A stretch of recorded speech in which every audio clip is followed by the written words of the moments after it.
검찰발 보도를 보면 이미 출석을 불응했잖아요. 네. 비공개 조사 아니면 안 받는다. 네. 이렇게 얘기를 했었고 김건희 쪽에서 그러다 병원에 입원을 했어요.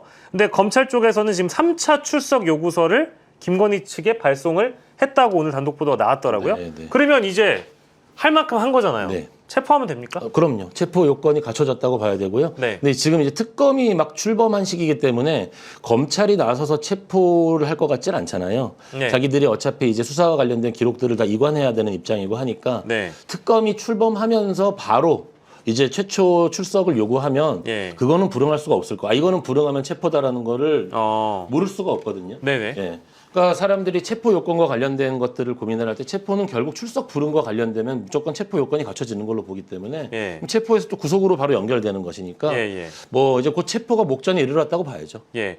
특까지 검찰 쪽에서 하기에는 네. 뭐 이미 좀 실기한 측면도 그렇죠. 있지만 특검이 발족되면 네. 정식으로 이제 출범되면 네. 특검 쪽에서 바로 그 검찰에서 3차 출석 요구를 한 것까지 어찌 보면 다 적용이 돼서 그럼- 넘어가는 거니까 그럼요. 당연한 거겠네요. 네. 그러면은 이제 지금 뭐 김건희 씨가 병원 갈 때 됐다 네. 이런 이야기 했지 않습니까? 네네. 그때쯤 되면 휠체어 탈 때 됐다. 네. 한번 이제 아 이런 그때는 이야기가 또 휠체어 타고 나왔거든요. 나오는 겁니까? 조심스럽게 이렇게 예측하는 분들도 있더라고요. 네. 윤석열은 특검조차도 거부할 가능성이 네. 있다라고 이야기하는 분들도 있는데 네. 김건희는 특검에는 수긍할 수밖에 없을 것이다. 이렇게 좀 구분지어서 이야기하는 분들도 있더라고요. 특검에는 수긍할 수 있... 그러니까 윤석열은 이 특검이라는 것은 이재명 대통령이 자신을 공격하기 위한 정치적 수단이기 때문에 네. 전면적으로 거부하고 난 싸울 것이다. 네. 라는 과대망상으로 흘러갈 것이고 예. 김건희는 그래도 형량을 줄인다거나 네. 어떤 다른 방법을 찾기 위해서 특검에 수긍할 수밖에 없다. 네. 이렇게 해석하는 분들도 있더라고요. 이제 대한민국의 한 개인에 불과한 윤석열 씨가 특검을 거부한다. 국가의 공권력의 수사를 거부한다. 대한민국 국민으로서 대한민국 공권력의 수사를 거부할 수 있는 방법은 없거든요. 네. 예. 수사를 거부하는 사람들에 대해서 하는 게 구속과 체포와 그렇죠. 구속입니다. 예. 구속 재청구해서 구속시키면 되는 거고요. 네. 구속해서 강제 수사. 이제 우리가 임의 수사가 아니라 그걸 강제 수사라고 하는 건데 네. 구속해서 강제 수사를 하면 되는 상황이기 때문에 네. 단지 그리고 본인이 뭐 어떤 정치적인 뭐 영향력을 발휘할 수 있는 이런 상황이 아니기 때문에 그리고 이번 새 정권의 가장 중요한 어떤 그 정권 출범 그리고 어떤 정신이 내란 종식이잖아요. 그렇죠. 이 내란 종식 과정에서 그 핵심 당사자 우두머리 지위를 가진 사람이 수사를 거부한다는 것은 상상하기 어려운 일이고요. 네.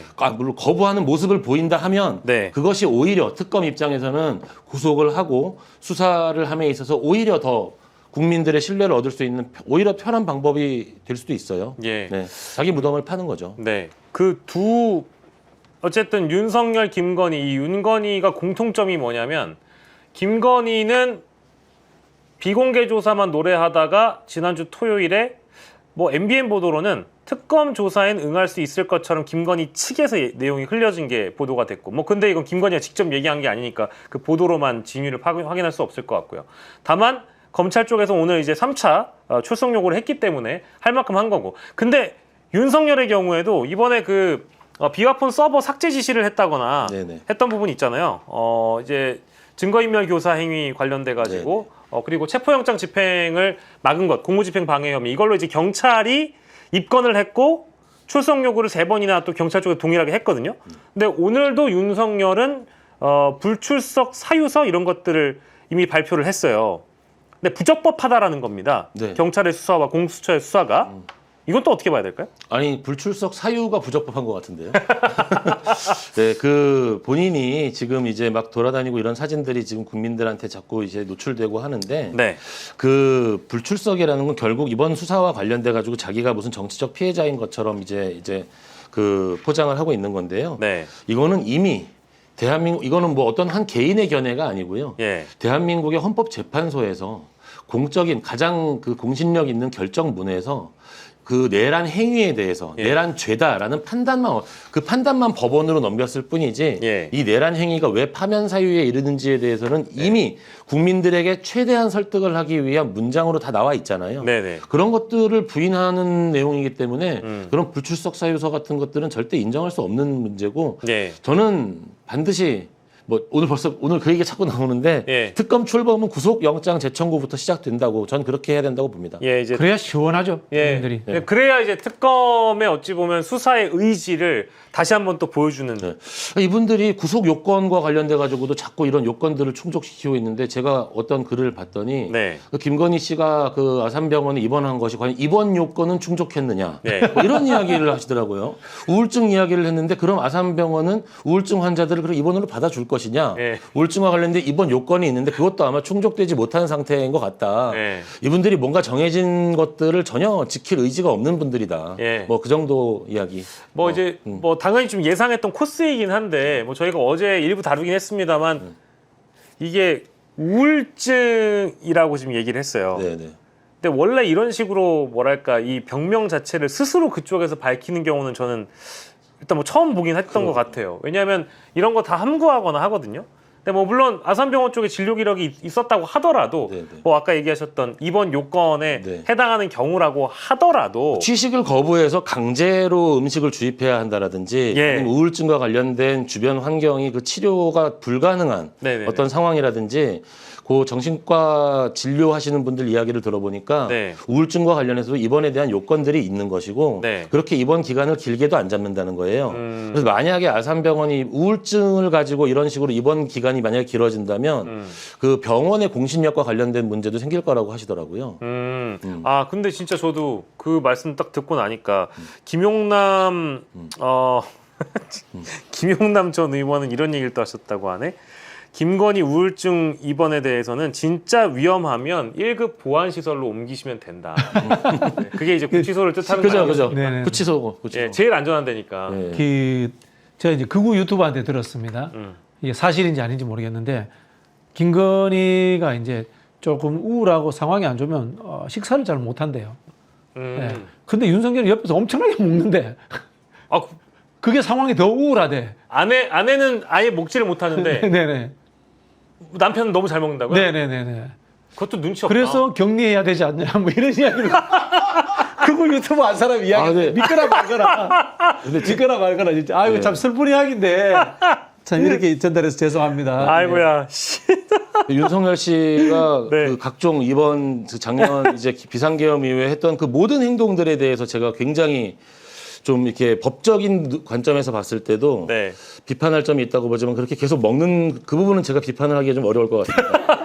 왜냐하면 지난 방송에도 나와가지고 야식은 네. 밤에 먹어야 맛있다는 그럼요. 야식인데. 그렇죠. 예, 명언을 주셨습니다. 예. 원래 그 유명한 이야기에서 술 마실 때 제가 잘 쓰는 구호가 건강할 때 해치자 이거거든. 두 분 다 정말 네. 재밌는 분들입니다, 정말.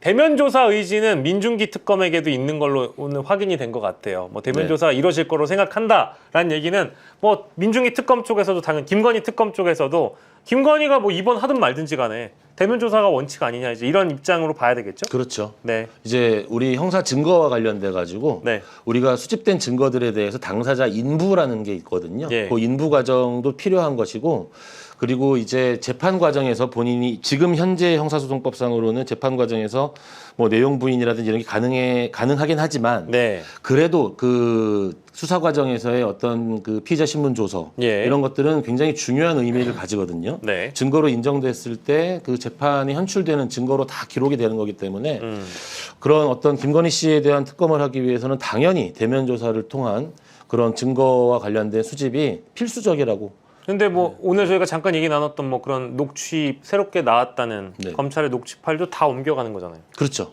예. 다 옮겨가는 거. 따로 뭐 특검이 뭐 확보하기 위해서 노력할 필요 없이 그렇죠. 그대로 기록은 있는 그대로 기록은 다 다 이관하면 되는 거죠. 그죠. 네. 예. 그리고 그 녹취 내용 중에서도 저희가 뭐 오늘 이게 이 검찰 재수사 과정에서 나온 녹취의 이 조각조각을 일단 SBS, MBC, JTBC 다 보도했어요. 그래서 부분 다 좁혀보면 JTBC 같은 경우에는 40% 수익을 블랙펄에게 주겠다라는 식의 이제 하나가 있고 SBS는 그쪽이 관리한다라는 표현이 등장한대요. 그러니까 이거는 뭐 이 녹취록 하나만으로 저는 이제 그 주가 조작이나 이 자신이 계좌가 어떻게 관리되고 있었는지를 이미 인지하고 알고 있었다는 있었다라고 거죠. 네. 봐야 되는 거잖아요. 그러면 뭐 이제 아주 뭐 스모킹 건이라고 봐야 될 것 같고요.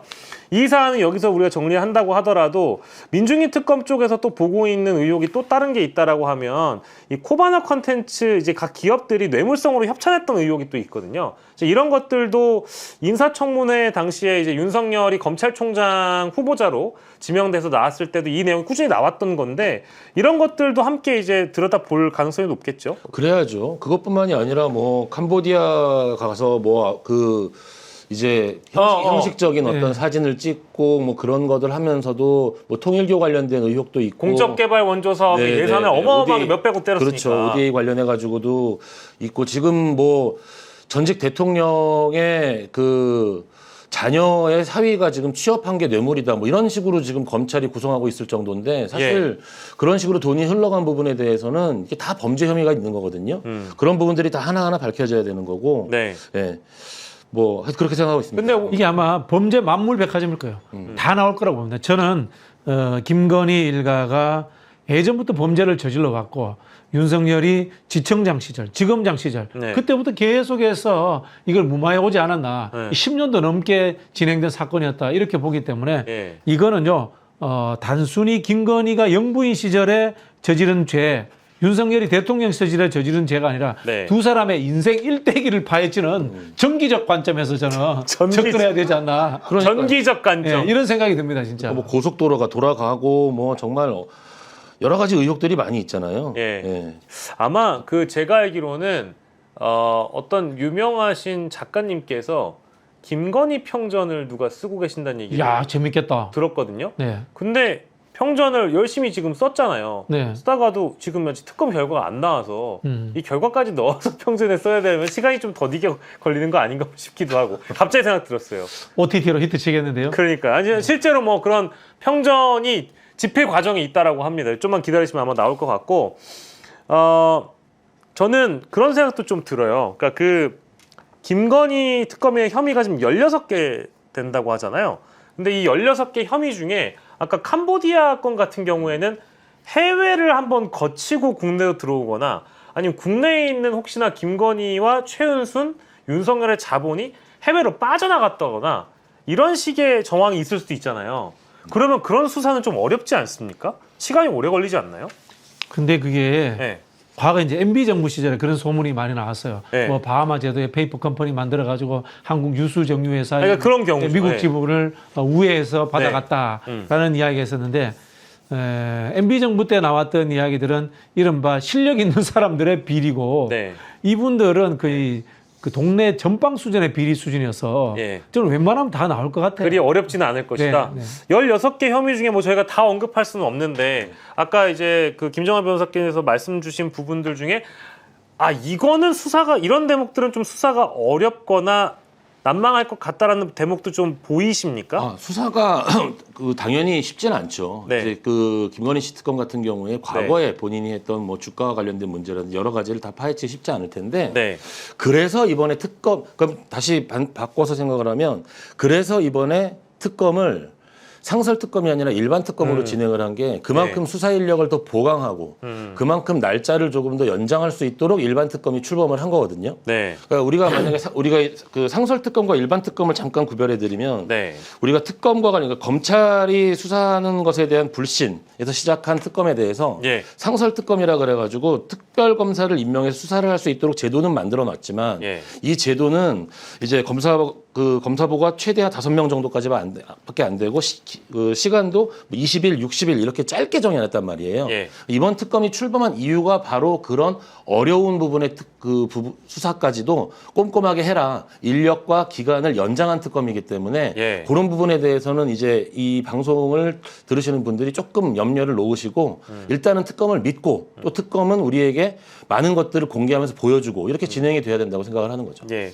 이제 그럼에도 불구하고 16개에서 또 더 나갈 수도 있단 말이에요. 계속 나올 겁니다. 까도 뭐 비리가 쏟아져 나올 겁니다. 그래서 저는 이게 지금 까도 계속 나오다 보면 이 까도 나온 그 내용물들이 다 얽혀 있을 것 같아요. 그렇죠. 그리고 이 특검만으로도 수사를 못 하겠구나. 너무 많구나. 그러니까 이런 생각 들 수도 있습니다. 그렇죠. 그러면은 제가 봤을 때는 예. 그때는 저 같은 사람이 아마 예. 특별법 이야기 하게 될 겁니다. 아, 내란 특별법이요? 예, 아니 윤석열 시대 종식을 위한 특별법. 뭐 이름을 어떻게 붙일지는 모르겠습니다만. 네네. 꼭 내란 특별법이 아니더라도 그렇죠. 네네. 아, 너무 이제 나오는 의혹들이 전방위적으로 다 뭐 수만 가지가 나오다 보니까 이걸 한 특히 방에 정리하는 특별법. 내란 부분은요. 네. 제가 짐작컨대 수천 명이 관련돼 있는데 이거 다 못 파헤칠 거예요. 왜냐하면 공직자들이 관련돼 있기 때문에 네. 서로가 합의하에 눈치스러워서 은폐되어 있는 것들 저는 엄청나게 많을 거라고 이게 다 못 파헤칩니다. 네. 그런데 이 부역자들을 어떻게 하든지 간에 나중에 화해 측면에서 용서를 하더라도 예. 진실을 규명해야 되거든요. 아, 당연하죠. 그렇다면은 진짜 특별법이라도 만들어서 해결해야 된다고 봐요. 예, 아, 저도 뭐 동의합니다. 그 범죄가 사실은 정범만 있는 게 아니잖아요. 예. 비화폰을 가져다 준 공무원이 있을 거 아닙니까? 그렇죠. 그러면은 도둑질한 사람이 있는데 도둑질하는데 사다리 놔주는 사람은 방조범이거든요. 처벌해야죠. 예, 그런 방조범까지 정말 하면 이번 내란 사건 같은 경우는 그 범위가 너무너무 넓어질 수도 있죠. 그러니까 오히려 그 출범하는 내란 특검팀 또 그런 관련된 범죄에 관련돼서 범위도 정확하게 좀 해서 국민들이 납득할 수 있도록 예. 좀 그런 작업들이 초기에 많이 필요할 것 같아요. 예. 자, 12월 3일 날 당일 날 국회를 둘러쌌던 경찰들 중에 제가 못 들어가도록 막은 사람도 있습니다. 이준석을 막은 사람도 있습니다. 예. 그 사람들 중에 지휘관급들에게 제가 직접 물은 적이 있습니다. 네네네. 내가 법률을 보니까 계엄이 선포되더라도 여기 직장인 사람은 들어갈 수 있다. 왜 막느냐? 국회 막으면 안 된다. 이준석도 이야기합니다. 네. 막았던 사람 네. 지금 수사받고 있으면 안 받고 있습니다. 안 받죠? 안 받고 있습니다. 그다음에 군인들 지휘관들 중에 지휘관급들 이상들 중에 적극적으로 행동한 사람도 있습니다. 수사 안 받고 있는 사람들이 대다수입니다. 만약에 네. 윤석열의 내란이 성공했다고 칩시다. 그 사람들 영전하고요. 그럼요. 그걸 가지고 자신의 출세의 도구로 썼을 겁니다. 이런 기회주의자들, 부역자들을 청산하자는 것이 네. 사실은 우리가 일제 강점기제 친일부역자 청산법이었거든요. 네. 결국 그걸 청산을 못했기 때문에 기회주의자들 또는 이 결정적 시기에 권력에 빌붙어서 역사를 되돌리고자 하는 사람들이 생기는 거예요. 다 찾아내야 됩니다. 예. 그러기 위해서는 저는 특별법으로 갈 가능성 충분히 있다고 봅니다. 근데 특별법 얘기는 사실 뭐 아까 얘기하셨던 뭐 윤석열 시대 종식을 위한 특별법 같이 이제 거국적인 말씀을 안 하시더라도 그냥 내란 특별법이 그렇죠. 필요하다라는 얘기는 사실 일찌감치 있었거든요. 네. 근데 왜 그게 추진이 안 되고 있는 건지 궁금하긴 한데 왜 그렇습니까? 이제 여론이죠. 여론이 여론? 들불처럼 일어나야 되는데 그걸 이른바 해결을 하려면은 네. 이 특검을 통해서 예. 상상을 초월하는 증거들이 쏟아져 나와야 돼요. 그렇습니까? 네, 그리고 양이 방대하다는 것들이 예. 검증이 돼야 돼요. 지금 특검에서 도저히 처리할 수 없을 만큼 지금 특검은 이제 인원과 시기가 정해져 있으니까 예. 그것을 넘어서는 분량의 어떤 증거들이 그렇죠, 쏟아져 나온다. 저는 굉장히 조금 전에 박수 칠 뻔했어요. 진짜. 예, 너무 멋있게 말씀을 해주시고.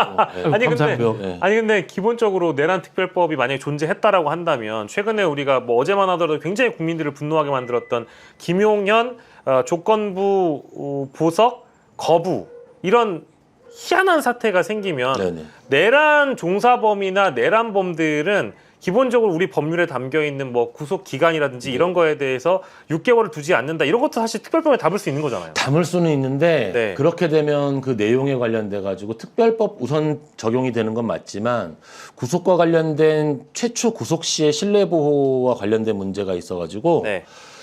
헌법. 예, 그게 헌법적인 쟁점이 돼 버려서 그게 사실은 위헌 논쟁이 붙을 수는 있어요. 근데 과거에 5.18 네. 특별법 같은 경우에도 뭐 관련 처벌 대상들에 대해서는 뭐 헌법적으로도 사실 맞습니다. 문제의 소지가 있다고 하더라도 그냥 인용됐던 경우가 있잖아요. 맞습니다. 그거 합헌이 잠깐 됐었죠. 설명해드리면 5.18 특별법이 전두환 씨와 노태우 씨의 어떤 내란 행위에 대해서 처벌을 하려고 했더니 네. 이게 그 당시에는 내란 목적 살인, 공소시효가 15년이었단 말이에요. 네네네. 그런데 80년 5월에 일어났던 범죄를 처리하려고 봤더니 김영삼 대통령이 역사 바로 세우게 해가지고 기소했더니 96년, 15년이 지나버린 거예요. 예.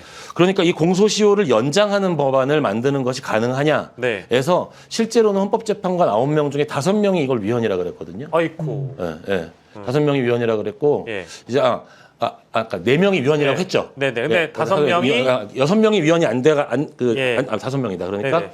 위헌 정족수 6명을 못 채워서 예. 합헌으로 결정이 난 아. 실제로는 오히려 그 합헌성을 인정한 게 소수였어요. 네네. 진정소급 입법과 관련된 중요한 쟁점이 있는데 예. 아마 구속 기간을 연장을 하게 되면 네. 그런 헌법적 쟁점이 있기 때문에 네. 오히려 저는 그렇게 어려운 구속 기간 연장과 관련된 그런 소급 입법을 해서 네. 연장시키는 방법보다는 네. 아니 간단하게 새로운 그 증거, 새로운 범죄 사실로 추가 구속이 기소, 가능하게 추가 추가 기소하면 기소가 되죠. 가능하기 때문에 예. 굳이 근데 안 해서 문제인 거죠. 안 하는 게 문제인 거죠. 예. 네. 예. 그래서 제가 그 특별법을 언급을 한 겁니다. 좀 일찍이 좀 있었다면 네. 내란 특별법이 있었다면은 그런 장면을 또 보진 않아도 되지 않았을까? 네. 근데 뭐 물론 박진영 비평가께서 말씀 주신 대로 특검의 수사를 보면서 여론이 더 불이 붙어야만 특별법에 대한 욕구가 더 불타오르는 거라면 우리 일제 강점기 때 한번 생각을 해봅시다. 뭐 이완영, 을사오적 네. 이런 생각만 하잖아요. 그런데 36년간 일제 강점기 통치를 겪으면서 하다못해 면석이한테도 탄압받았을 수도 있고 그럼요. 얼마나 많은 사람들이 일제 헌병 5장한테도 탄압받기도 하고 예. 일상이 그렇게 된 겁니다. 제가 말씀드린 게 이 내란에 실제로는 수천 명이 움직였습니다. 맞아요. 네, 심지어는 막 송강호 씨가 넌 조선이 독립이 될 것 같냐 막 이러잖아요. 막 그런 사람들이 그렇죠. 그런 사람들이 얼마나 많았겠어요. 넌 이 내란이 성공하지 않을 것 같냐? 그렇지. 대통령이 직접 하는 그래요, 성공할 것 같지 않아? 그러니까. 예. 그러니까 우리 움직이자 이랬을 거예요. 야, 좋은 시절 다 갔어. 이제 붙어야 돼. 그렇지. 붙어야만 살 수 있어.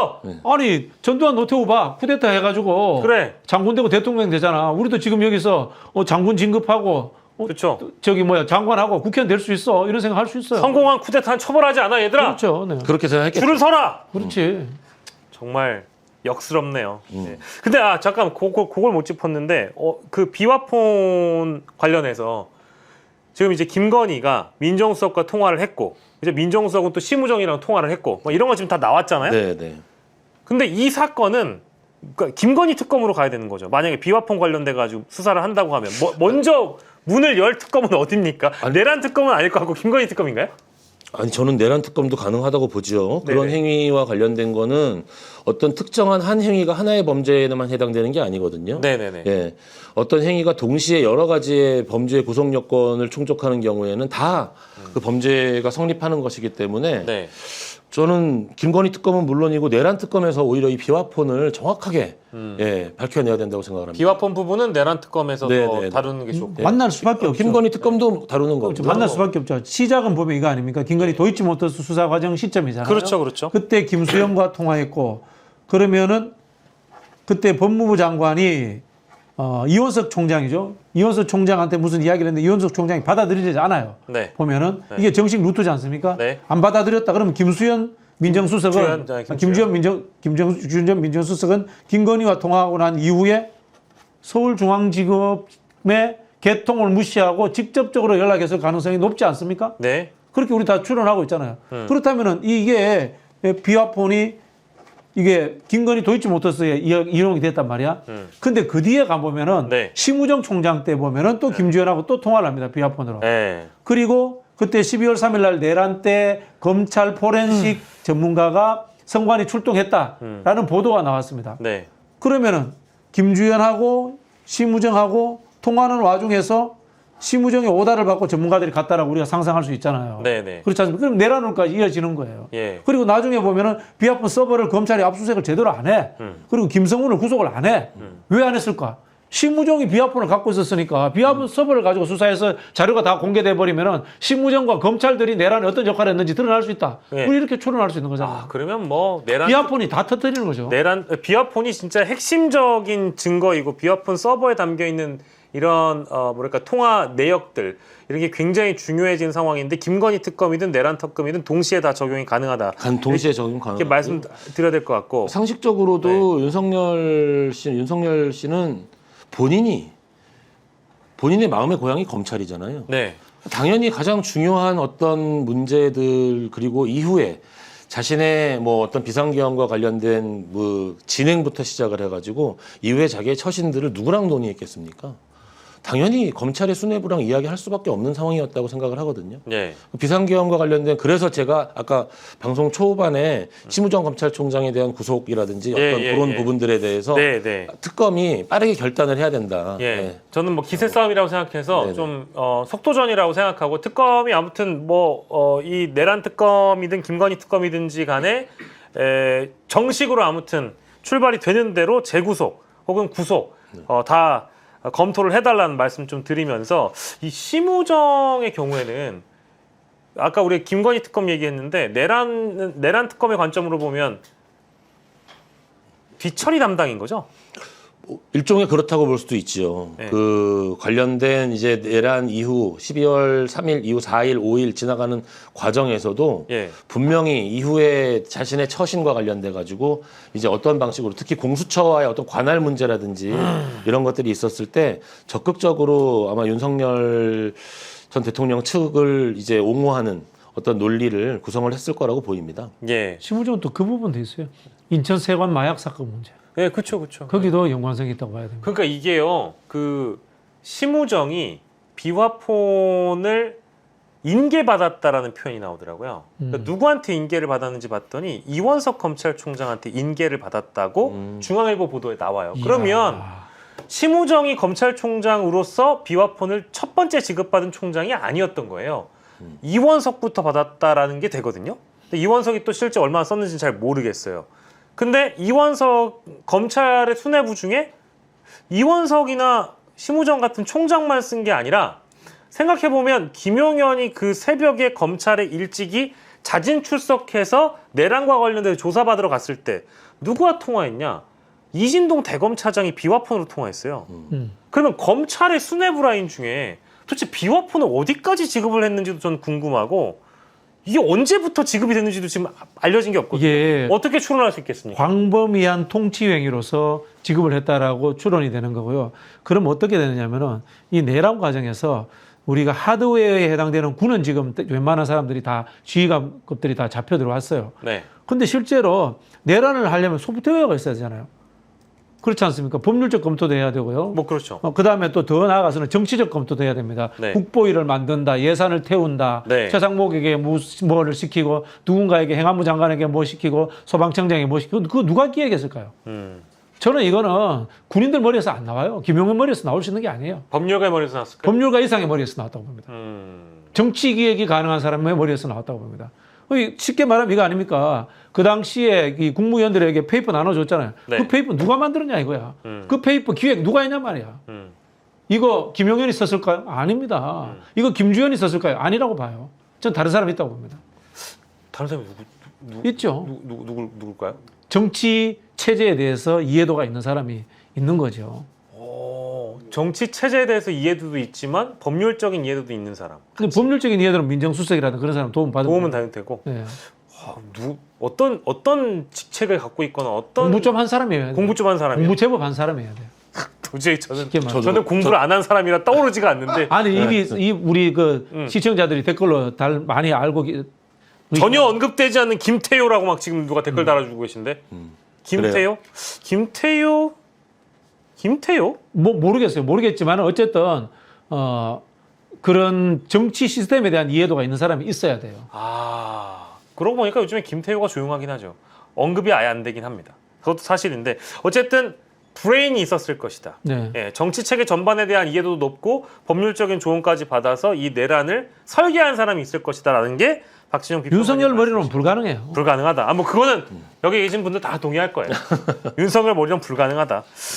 그리고 특검 얘기 저 빼놓은 게 있네요. 최혜병 특검 얘기를 또 안 하면 또 서운하니까 최혜병 특검 얘기를 좀 마지막으로 저희 그 특검 얘기 다루면서 할 건데 변호사의 관점에서 좀 말씀 주십시오. 저는 사실은 김정민 변호사가 박정원 대령을 변호해 왔잖아요. 네네. 근데 특검보를 제안받고 합류하지 않은 거로 결정한 거에 대해서 네. 저는 누구보다 가장 이 사건을 잘 알고 있고 이해하고 있기 때문에 특검보 정도는 해도 되지 않을까라는 생각을 죄송한데 했습니다. 네네. 근데 이 피해자의 관점에서 수사가 될 수 있다라는 이제 그런 말씀을 하셨더라고요. 네. 그게 맞는 겁니까?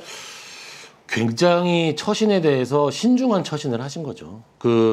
제 생각에는 예. 사실은 오히려 이 자리가 굉장히 필요하고 욕심이 났을 수도 있을 것 같은데 예. 이제 본인이 이제 변호사로서의 지위에서 어떤 변론을 하는 것과 네. 반대로 수사를 하면서 이제 하는 것들 이게 반대 방향에서 접근하는 거잖아요. 네네. 반대 방향에서 접근하는 거니까 네. 자신의 현재까지 해왔던 일들에 대한 어떤 스스로에 대한 신뢰 이런 게 있고 예. 그리고 오히려 이런 뭐 이제 내가 그 변호인으로서 참여하는 것 자체가 어떤 정치적 공세의 대상이 되는 것 이런 것들을 좀 우려한 것이기 때문에 네. 오히려 저는 굉장히 참 신중하고 예. 바람직한 처신이다라는 판단도 했습니다. 그러셨어요. 네네. 저는 이거 그냥 하셔도 되지 않을까라고 처음에 생각했는데 또 이제 김정민 변호사 말씀 듣고 보니까 뭐 이 말도 맞다라는 생각이 좀 들긴 하더라고요. 오히려 더 독립적으로 중립적으로 활동하시는 게 맞는 건가, 네. 그리고 피해자 지원을 하는 게 맞는 건가, 이제 이런 생각이 들긴 했는데 우리 박지원 평론가는 어떻게 보셨습니까? 뭐 잘한 처신이다 이런 생각이 들고요.